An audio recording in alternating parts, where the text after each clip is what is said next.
Kobani Kumpas davasında tutuklu bulunan Nazmi Gür'ü anlatayım size. Sevgili Nazmi Gür, Van'ın vekiliydi. Değerli bir Kürt siyasetçi, Kumpas davasından dolayı maalesef tutuklu. AKP'liler ezberlerini kendilerine saklasınlar, yalanlarını aynalarda kendilerine söylesinler.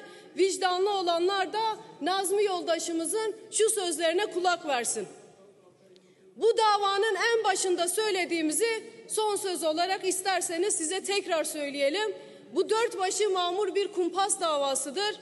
İlk gün de bunu söyledik, bugün de bunun böyle olduğunu bilmenizi isteriz. Bu dört başı mamur üretilmiş siyasi bir dava, hiç de çekinmiyorlar. Yani bu bizim kumpas davamızdır demekten hiç de çekinmiyorlar. İşte savcılar dosyada 5 sayfalık belge unuttu.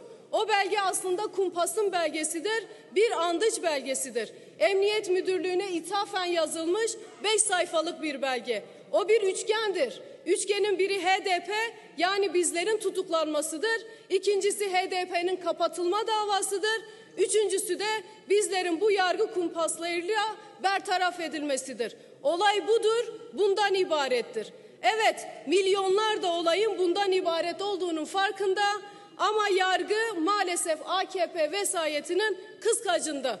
Bakın, Kürtler ateşin çemberinden geçerek devrimci bir siyasetle her şart altında inandıklarını söylediler ve inandıkları gibi yaşadılar. Bunu yaparken de hiçbir halkın değerlerini yok saymadılar. Ne eksik ne fazla, sadece en doğal haklarını istediler.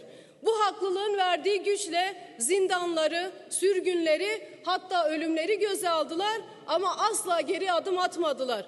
Kobani Kumpas davasında yoldaşlarımızın duruşu da bunun delilidir. Biliyoruz ki Nazmi Gür'ün şu cümleleri size dert olacaktır. Bu ülke muhaliflere karşı, özgürlüğü ve barışı savunanlara karşı, halka karşı suç işleyenlerle elbette yüzleşecek. Şairin söylediği gibi son sözü direnenler söyleyecek. Son sözü direnenler söyleyecek. Emin olun biz daha son sözümüzü söylemedik. Emin olun son sözümüzü söylemedik.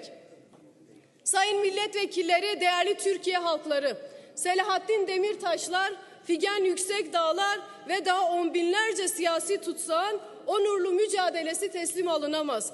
Buradan onları saygıyla selamlarken tekrar Nazmi Gür yoldaşımızın mesajını sizlerle paylaşmak istiyorum.